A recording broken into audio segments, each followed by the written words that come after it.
So we've talked about African Americans and women, and those are probably the two most high-profile civil rights activist kind of social movements in American history. But there were also many other groups that had a long, long history of being discriminated against, and they, taking the cue from the African Americans, NAACP, civil rights movement, and from the women's movement, they think to themselves, hey, if we can use the same techniques and gain more equality for our people who have been discriminated against historically.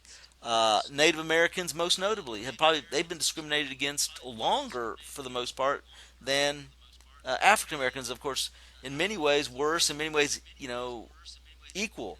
So actually, there was during Manifest Destiny in the Movement West, we've there's people that have called American policy against dealing with Native Americans as genocide by law.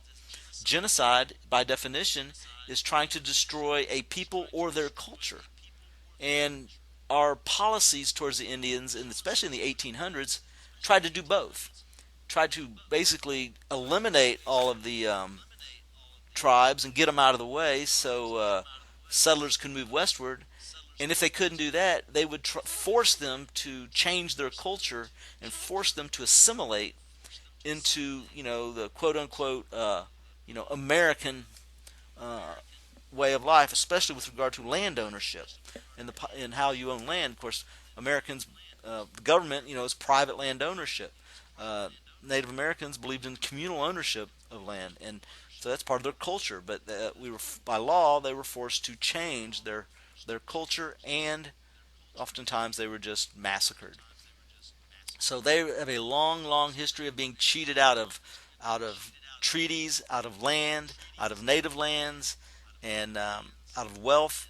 And so, put on reservations. The Dawes Act was one of those laws that attempted to destroy their culture and forced them to assimilate. Uh, and so they followed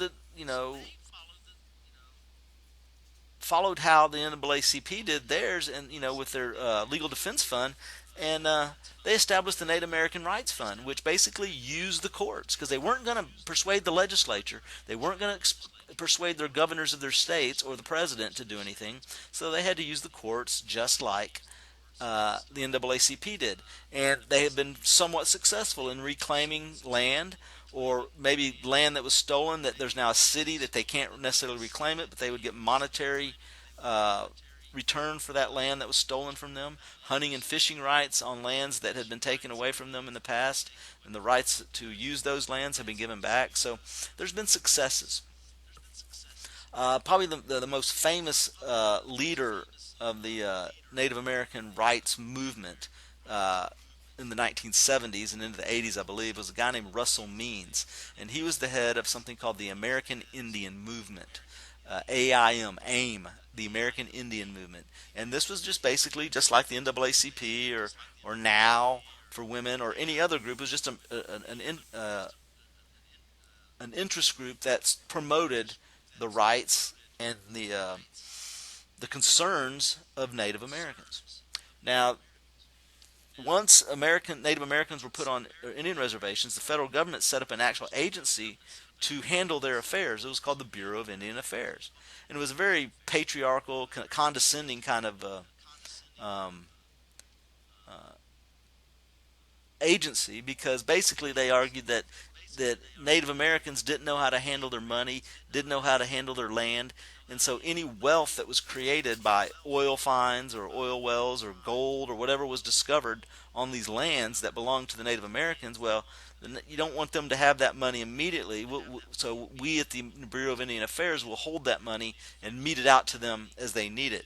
Well, of course, that's just ripe for corruption, and billions and billions and billions of dollars just kind of disappeared out of the Bureau of Indian Affairs over the years, never to be found, and it was basically stolen by whoever.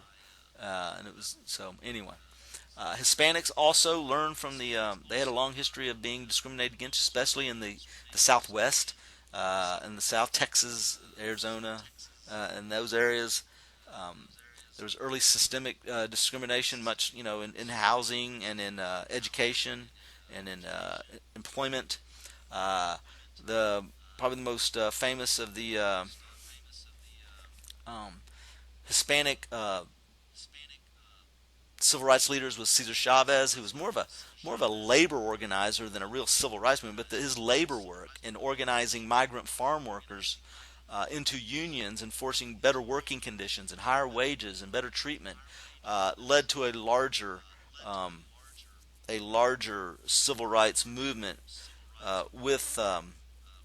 within the Hispanic or Mexican American or Chicano community. Uh, Groups that were established were LULAC, the League of United Latin American Citizens, and La Raza, which I think in Spanish that means the people. If I'm correct, I may be wrong. If I am, correct me, please. Mexican American Legal Defense Fund, also established to help pursue these rights through the courts and try to end workplace discrimination and get equal education opportunities for their children. Things like English as a second language to more quickly allow students to assimilate into Spanish-speaking citizens, Spanish-speaking kids, allow them to more, assimilate and gradually uh, progress into the English-speaking schools.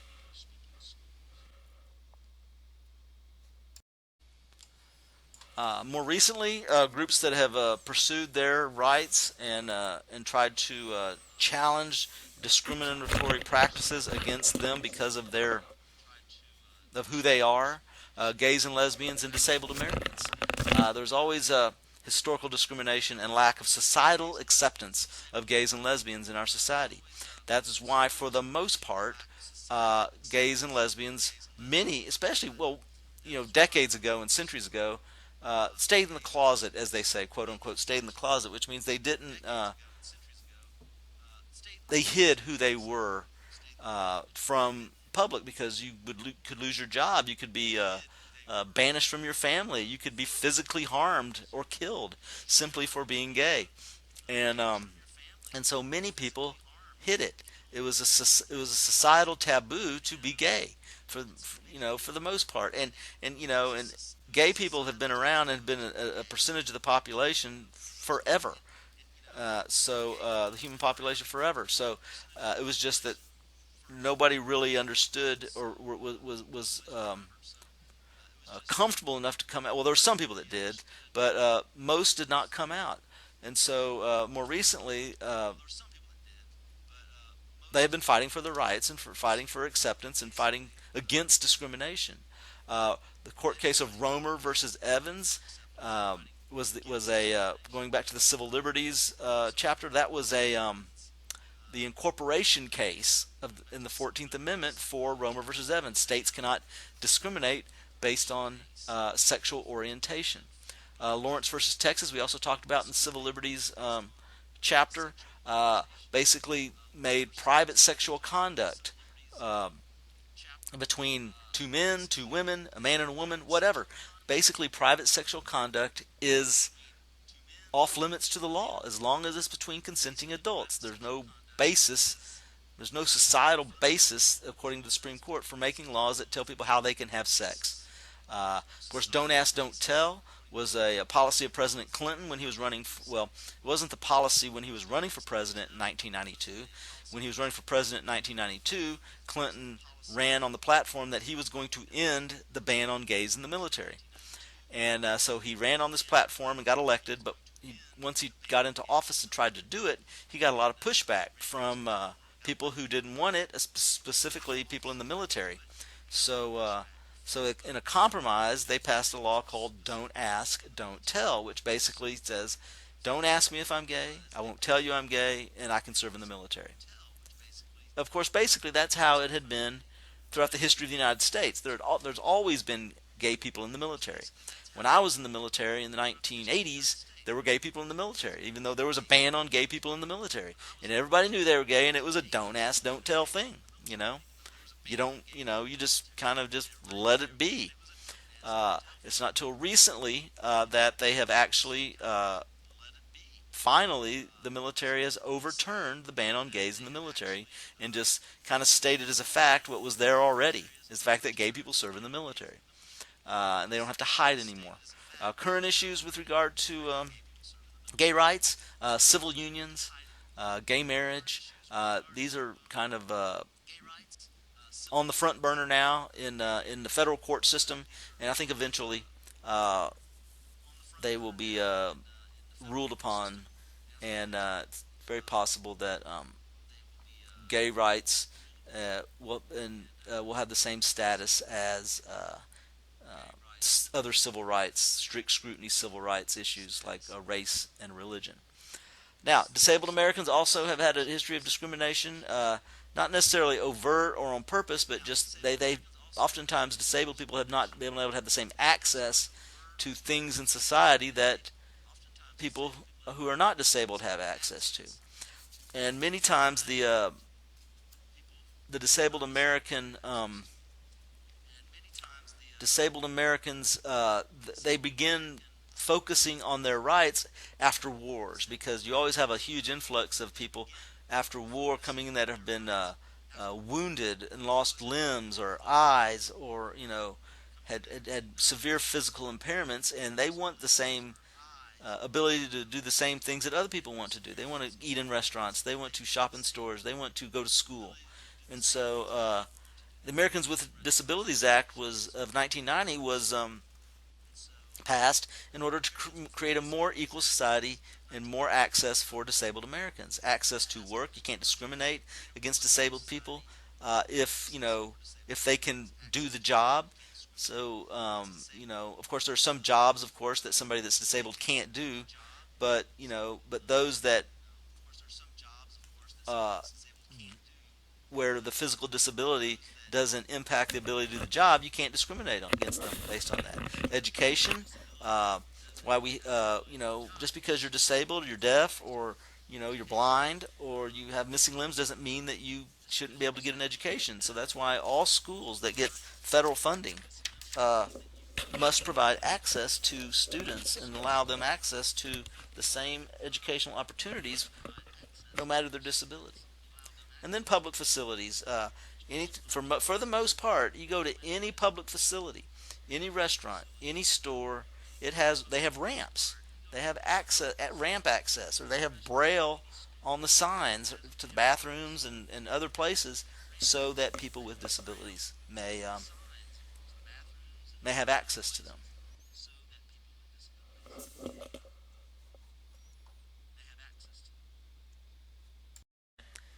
And finally, if you remember early on, we talked about equality of outcomes as opposed to equality of opportunity. Equality of outcomes, the modern term we use, is basically called affirmative action. Laws that attempt to create equality of outcomes, meaning create laws that kind of force equality instead of just giving opportunity at equality, is called affirmative action. Their policies designed to give special or compensatory treatment to members of previously disadvantaged groups. And here's the thing, and here's why affirmative action policies were put into place. Um, when the Civil Rights Act of 1964 was passed, and it stated that you know you can't discriminate against people in hiring or in service based on race, gender, religion. Well, that's great. And the hope was that all of a sudden you would start seeing more and more, you know, black people working in different industries, and more women in higher education, and more, Hispanics going to college, or African Americans going to college. But what was happening was, when they look at the statistics, nothing was really changing. Though the law had said you can't discriminate anymore, there was still inherent discrimination. It was just part of it. You had white men making all the decisions in the hiring, and you had white men making all the decisions in educational enrollments, and therefore they're going to most likely choose people they're most comfortable with, and who traditionally were um, part of that process, which were white men. And so when the Congress and others looked at this, they said there are many, many qualified women, African Americans, Hispanics, who should be in college, should be working at these jobs, but they're not, because of this de jure, or just this inherent discrimination. So basically, they passed laws saying, okay, you must enter into your graduate program at a college or your undergraduate enrollment or at your job. You must hire more minorities. You must hire a more diverse workforce. You must enroll a more diverse student body. Now, this was very, very controversial. There were constitutional challenges to it. Many of the laws required quotas, which are basically a percentage. A law that would be like, say, a university or a medical school or a law school would be. They would say, okay, 20% of your incoming class, the law would say maybe, um, needs to be a racial minority. It needs to be African American or Hispanic, or or 30% has to be female. In other words, giving them a hard number to say, okay, you need to make sure that this percentage of your student body is of this category, or this percentage of your workforce is of this category. And this was challenged in the courts. And the most famous challenge and the most successful challenge was the Regents of University of California Medical School versus Backey in 1978. And what happened was Backey applied for medical school at the University of California, and Backey was not accepted. He knew he had great grades, he had a great resume, he had a great transcript, great, everything was top notch, but he was not accepted, and he reapplied and wasn't accepted again. And so through a lawsuit, he got the statistical evidence or analysis of who else was accepted besides him. And what had happened was there were students who were accepted based on the quota requirements, either female students or racial minority students, who were accepted into the program who were not as qualified as he was. So basically, he argued that I was not accepted into this program because I'm white. I'm more qualified than some that were accepted, but I was not accepted because I'm white. He called it reverse discrimination. And the Supreme Court looked at it, and they agreed to an extent.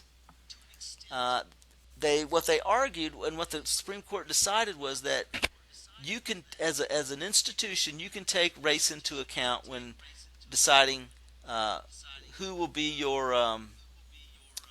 who will be in your student body. So if you want a more diverse student body, and you have uh, uh, white applicants and black applicants, and they have basically the same qualifications, you may choose the black applicant over the white applicant in order to create a more diverse student body which reflects society. But what you cannot do anymore is have quotas, because having quotas can create a system of reverse discrimination. Uh, Recent conservative SCOTUS, Supreme Court of the United States decisions have slowly eroded affirmative action policies. Many of these policies have been the teeth have been taken out of them, or they have just been declared unconstitutional altogether. There are actually some members of the Supreme Court that it's silly, but and they don't know what they're talking about. They still argue that there is no discrimination in our society anymore, so we don't need these things anymore. Which is they must live in some kind of insulated bubble because they're wrong. But so, for testing purposes, just know that affirmative action still exists. There are still affirmative action laws where race, with education and hiring, all that, where race can be taken into account, but it's limited. Uh, co- uh, College admissions, they can still take race into account, although they can't have quotas. There can be no quotas or point systems where you get certain amount of points. A lot of colleges have a point system where you get a certain amount of points for what your degree is in. You get so many points. Your GPA, so many points. SAT scores, so many points. Well, some colleges were giving points for being female or points for being a racial minority. You can't do that anymore. But what you do is you just have a holistic approach. You can use a big picture approach, saying, okay, we want a more diverse university, we want a more diverse law school, we want everything more diverse, but but you can't use quotas. but you can, if all things being equal, you can choose one group over the other.